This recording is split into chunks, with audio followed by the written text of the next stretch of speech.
मेरे बाबा के सभी मीठे मीठे बच्चों को इस निमित्त का नमस्ते।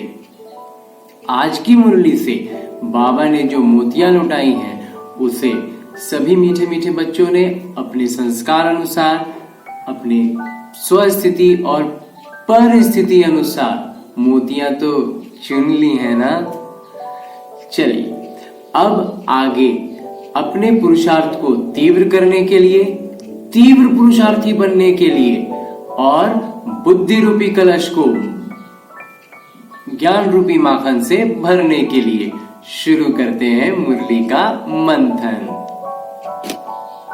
आज की मुरली में बाबा हमें अमर बनाने आए हैं। बाबा कहते हैं कि हमारी ये जो काया है यह बहुत पुरानी हो गई है, इसका काया कल्प करने के लिए और हमें कल्प वृक्ष के समान बनाने के लिए बाबा आए हैं। लेकिन इस जो अमर बनने की बात है, ये जो हमारा कायाकल्प होने की बात है, इसमें जो सबसे ज्यादा बहुत सूक्ष्म स्तर पर कोई बात अगर समझने की है तो वो है कर्मों का लेखा जोखा।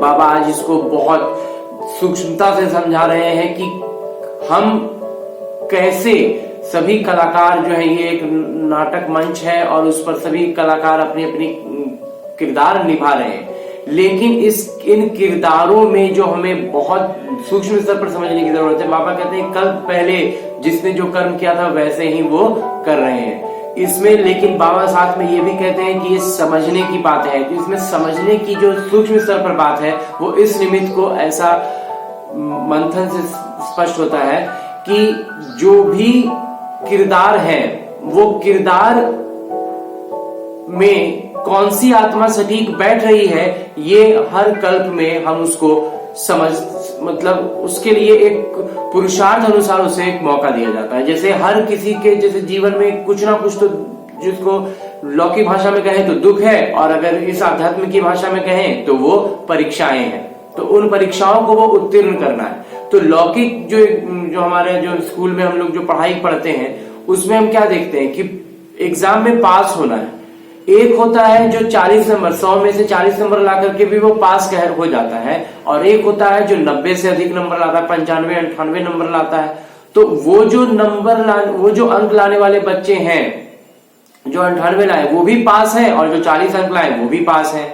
लेकिन जो 98 वाले हैं ना, उनको मौका दिया जाता है अगली कक्षा में, जैसे हर कुछ उनको कुछ बेहतर, जितना भी अगर अलग हो सके तो उनको बेहतर वाला दिया जाता है। जैसे मॉनिटर बनाना हो, और भी कुछ कुछ छोटे मोटी चीजों में आगे के बेंच पर बैठने का वो हो, तो इस तरह का जो भी छोटा मोटा और भी कई तरह की जो लौकिक में जो होता है उसमें उसको प्रोत्साहन दिया जाता है, आगे आगे बढ़ाया जाता है। लेकिन अगर वो बच्चा पुरुषार्थ में पीछे होने लगे, वो पढ़ाई में ध्यान कम देने लगे, तो वो फेल तो नहीं होगा, लेकिन उसके अंक 40 के लगभग में आ जाएंगे।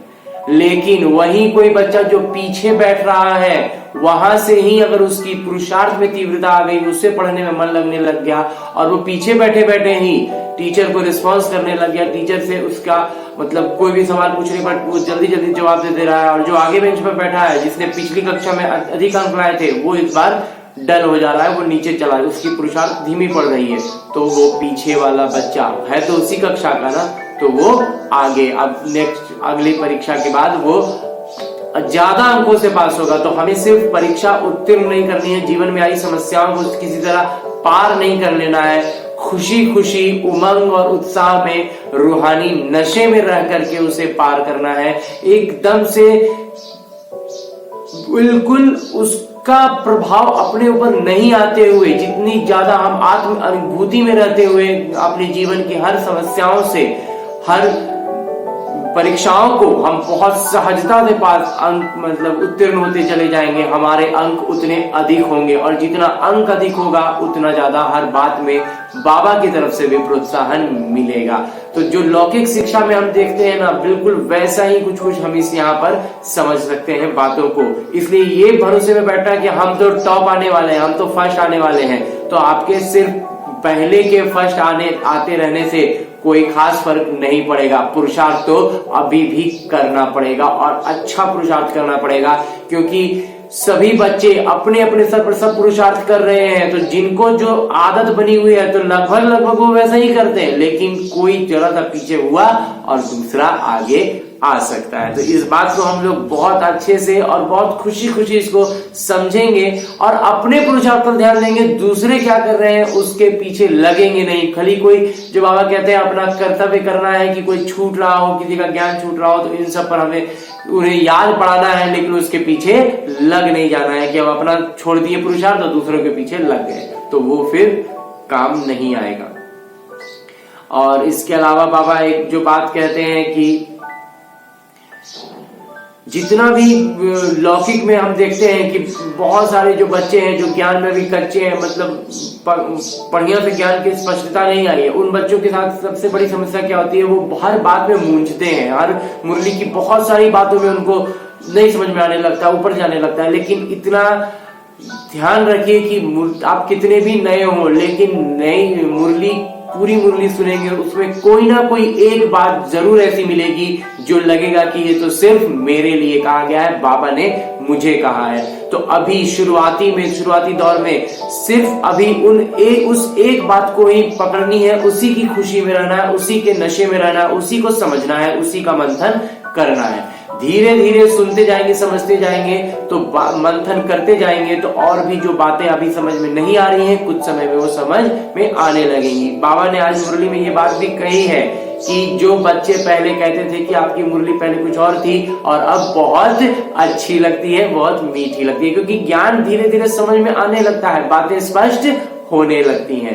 तो इस बातों में किसी भी बात में कोई भी बात हो, चाहे बाबा कहते हैं कि एक बात जिसमें बच्चे सबसे ज्यादा मूंझते हैं कि परमपिता परमात्मा आए और ब्रह्मा के तन से वो समझाए, तो वो ब्रह्मा जो हुई वो माँ हुई और वो परमपिता परमात्मा पिता हुए, तो इसमें भी बच्चे मूंझते हैं। तो इन सब किसी भी बातों में मूंझना नहीं है, वो ये भौतिक शरीर हुआ और वो आत्मा हुए, तो इसको उसी के माध्यम से तो सृष्टि की रचना करेंगे ना, और इसी मनुष्य सृष्टि को ही बाबा को नई बनानी है, तो पुरानी विकारों से हम मनुष्यों को निकालेंगे। तो ये कार्य करने के लिए हमें वही भाषा में और इसी बोली बातों से ही समझ में आएगी बातें। अभी आत्मा इतने विकारों में और शरीर के भान में इतना आया हुआ है कि अभी सिर्फ एक बोली और बातें और वही सब बचा हुआ है जो हमें अभी आत्मा को स्मृति दिला सके। तो इसलिए बाबा को भी इस रूप में इस तन का आधार लेकर के आना पड़ता है, हमें समझाना पड़ता है, और हमें भी जब समझ में आने लगेगा तो हम भी ये स्पष्ट समझ पाएंगे कि हम भी इस शरीर का आधार लेकर सिर्फ अपना किरदार निभा रहे हैं। बहुत साधारण सी और सरल सी बातें हैं, बस समझना है, और ये समझने के लिए बस एक ही चीज है, एक ही बात का ध्यान रखना है कि रोज सुनना है, निरंतर सुनना है, धीरे धीरे बातें स्पष्ट होंगी, और जो भी विकारी बातें, जो भी इधर उधर की बातें हैं, उन सब से धीरे धीरे अपना रुझान हटाते जाना है, छोड़ते जाना, इग्नोर करना है, नजरअंदाज है, छोड़ो, नहीं भी जानेंगे तो हमको कोई फर्क नहीं पड़ेगा, और ऐसा आप महसूस करने लगेंगे कुछ समय में कि कोई बात नहीं भी जाने तो कोई फर्क नहीं पड़ा। और ऐसे ही अनमोल वचन, अनमोल बातें, ढेर सारे रत्न मोतियां बाबा आज की मुरली में देते रहे हैं। अपने अपने पुरुषार्थ अनुसार हमें उन्हें उठाना है। और अंत में बाबा वरदान देते हुए कहते हैं कि सुख के सागर की स्मृति में रहेंगे तो कितना भी दुख में डूबे हुए हो, लेकिन हमारी बुद्धि जो है वो सुखों के सागर में ही गोते लगाते रहेगी, तो हम कभी भी दुख का अनुभव नहीं करेंगे। तो इस स्मृति में रहेंगी बाबा की याद, और बाबा की याद, बाबा कौन है? परमपिता परमात्मा, सुखों के सागर, ज्ञान के सागर, तो उसमें गोते लगाने हैं, दुख को भूल जाना है। और इसी को एकांतवासी बनने के लिए बाबा ने आज की उपदेश में ये स्पष्ट कहा कि एकांतवासी, क्योंकि यहाँ इस ज्ञान में ये बाबा कहते हैं कि हमें लौकिक संन्यास तो नहीं लेना है कि घर बार छोड़ के चले गए, तो एकांतवासी कैसे बनेंगे? तो एक बोलेंगे कि हमको एकांत जगह चाहिए, नहीं, एकांतवासी बनने के भी बाबा स्पष्ट करते हैं कि बुद्धि का शक्तिशाली स्थिति में होना, किसी भी परिस्थिति में हम अपनी बुद्धि से अपने आप को ऊपर उठा लें तो हम एकांतवासी बन जाएंगे। और इन सब के लिए सबसे मूल आधार है बाबा की याद, मुरली का मंथन। अच्छा, मुरली मंथन से इस निमित्त द्वारा ये था थोड़ा सा माखन। ओम शांति। मेरे बाबा के सभी मीठे मीठे बच्चे उठते बैठते चलते फिरते काम करते सोते जागते करते रहे मुरली का मंथन। बढ़ेगा बुद्धि रूपी कलश में ज्ञान रूपी माखन। छटेंगे विकार, होगा विकास, बढ़ेगा पुरुषार्थ। होंगे कई निज अनुभव, सहज होगी बाबा की याद। रहेगा अगली मुरली का इंतजार। तब तक सदा है सर्वदा है मेरे बाबा का प्यार। ओम शांति।